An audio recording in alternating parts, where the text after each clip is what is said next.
നമസ്കാരം. നമ്മൾ ഇന്ന് പോകുന്നത് ചെങ്ങന്നൂരിന് തെക്ക് വശത്തായിട്ടുള്ള പാണ്ഡവംപാറ എന്ന് പറയുന്ന ഒരു അത്ഭുത ക്ഷേത്രം കാണാൻ വേണ്ടിയിട്ടാണ്. ഇത് ഗുഹാക്ഷേത്രമൊന്നുമല്ല, പക്ഷേ ഈ ക്ഷേത്രത്തിന് ഒരുപാട് പ്രത്യേകതകളുണ്ട്. ഈ പടികളെല്ലാം കയറി നമ്മൾ മുകളിൽ ചെല്ലുന്നിടത്ത് നമുക്കൊരു ശ്രീകൃഷ്ണ ഭഗവാന്റെ ക്ഷേത്രമുണ്ട്. ഇവിടുത്തെ പ്രധാനപ്പെട്ട കാര്യങ്ങൾ ഞാൻ ആദ്യമേ ഒന്ന് പറയാം. ഇവിടെ മഹാദേവനെ കുടിയിരുത്തിയിട്ടുണ്ട്, ദേവിയുണ്ട്, നാഗത്തറയുണ്ട്. ഇതൊരു അത്ഭുത പ്രതിഭാസമായിട്ടുള്ളൊരു സ്ഥലം തന്നെയായി കാണുന്നത്.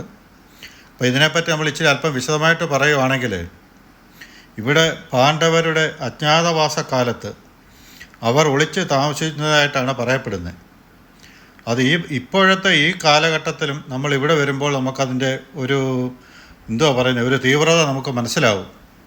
കാരണം അപ്പോൾ അന്നത്തെ കാലഘട്ടം നമുക്കൊന്ന് ആലോചിച്ച് നോക്കാമല്ലോ. അത്രമാത്രം കൊടുംബനമായിരുന്നു അന്ന് ഈ സ്ഥലമൊക്കെ. പാണ്ഡവർ പൂജിച്ചിരുന്നതായി പറയപ്പെടുന്ന ശ്രീകൃഷ്ണ വിഗ്രഹവും പിൽക്കാലത്ത് പുതുക്കിപ്പണിത ക്ഷേത്രവും നമുക്കിവിടെ കാണാം. ക്ഷേത്രം വൈകിട്ട് 5 മണിക്ക് ശേഷം മാത്രമേ തുറക്കുകയുള്ളൂ. വൈകിട്ടെത്തുന്നവർക്ക് ദീപാരാധനയും തൊഴുത് പ്രസാദവുമായിട്ട് മടങ്ങാം. ഞങ്ങളിവിടെ എത്തിയത് ക്ഷേത്രം അടച്ചതിന് ശേഷമായിരുന്നു രാവിലെ.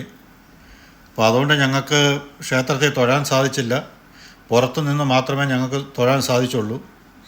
അപ്പോൾ നല്ല വെയിലുണ്ടായിരുന്നു, നല്ല ചൂടുണ്ടായിരുന്നു. അപ്പം അതുകൊണ്ട് ചെരുപ്പില്ലാതെ നമ്മളാ കണ്ട പടികളെല്ലാം നമുക്ക് മുകളിൽ കയറി എത്താൻ വേണ്ടിയിട്ട് നന്നായിട്ട് പ്രയാസപ്പെട്ടു.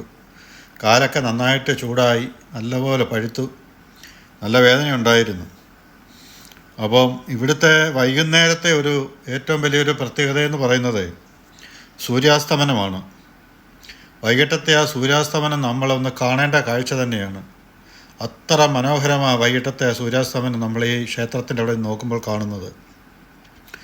പിന്നെ ഇവിടെ കാണുന്ന ഈ പാറകൾക്കെല്ലാം ഓരോ പേരുകളുണ്ട്. അത് പഴമക്കാരിട്ട പേരുകളാണ്, അല്ലാതെ ഇപ്പോഴത്തെ തലമുറയൊന്നും ഇട്ട പേരുകളല്ല.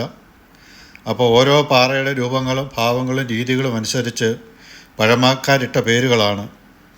തവളപ്പാറ എന്നു പേരുള്ള പാറയുണ്ട്, ആമപ്പാറയുണ്ട്, കൊടപ്പാറയുണ്ട്. ഇന്നിങ്ങനെ വേറെ പേരുകളുള്ള പല പാറകളും ഇവിടെയുണ്ട്. ഇതിൽ ഒരു പാറ, ഇപ്പം നമ്മളൊരു പാറ കണ്ടില്ലേ, ആ പാറ നാരായണത്വ പ്രാന്തൻ ഉരുട്ടി കയറ്റിയതായിട്ടാണ് വിശ്വസിക്കപ്പെടുന്നത്.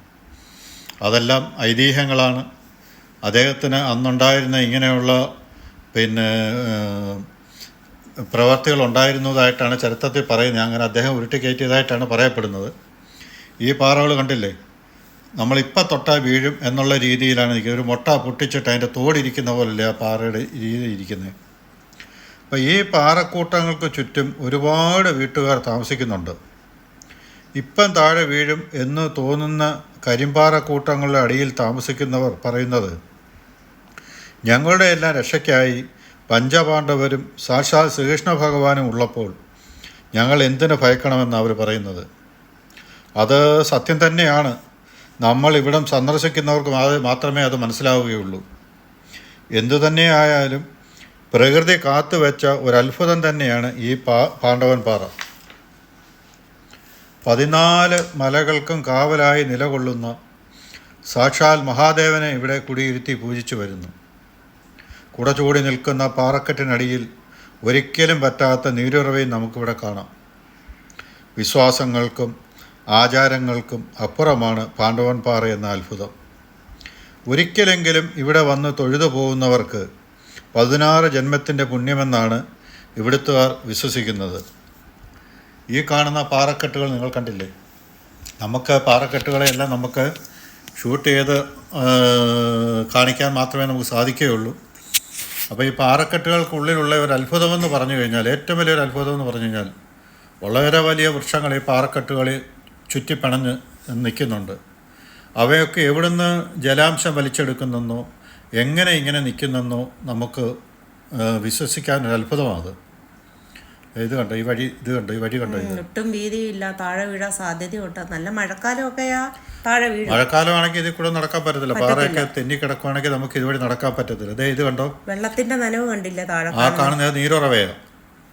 ഈ പാറയുടെ മുകൾവശം ഇങ്ങനെ വളഞ്ഞ് മുന്നോട്ട് നിൽക്കുകയാണ്. ഒരിക്കലും പറ്റാത്ത ഒരു നീരുറവയാണ് കാണുന്നത്. ഇതിൻ്റെ വലതുവശത്തായിട്ട് ദേ ഇത് കാണും മഹാദേവൻ്റെ പീഠം ഈ കാണുന്നത്.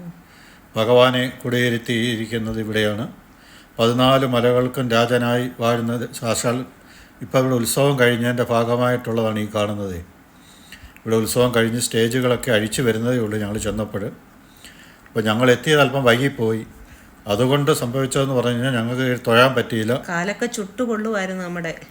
അത് തന്നെ ഇനി ഒരു ദിവസം അതിരാവിലെ പോകണം ഭഗവാനെ തൊഴുതിട്ട് വണങ്ങി തിരിച്ചു വരാനായിട്ട്. അവിടുത്തെ പ്രസാദമൊന്നും വാങ്ങാൻ പറ്റിയില്ല. അപ്പം ഈ പാറക്കൂട്ടങ്ങളുടെയിൽ നിൽക്കുന്ന വൃക്ഷങ്ങളും കാര്യങ്ങളും ഒക്കെ ദൈവത്തിൻ്റെ ഒരു അത്ഭുതമായിട്ട് തന്നെ വേണം നമുക്ക് കാണാൻ. ദേ കണ്ടില്ലേ? അപ്പോൾ നമുക്ക് ഈ കാണുന്ന സാക്ഷാൽ ഗുരുവായൂരപ്പനെ നമുക്ക് തൊഴുത് ഞങ്ങൾ തിരിച്ചിറങ്ങുകയാണ്. അപ്പം ഈ വീഡിയോ ഇവിടെ അപ്പോൾ പൂർണ്ണമാകുകയാണ്. എല്ലാവർക്കും നന്ദി, നമസ്കാരം.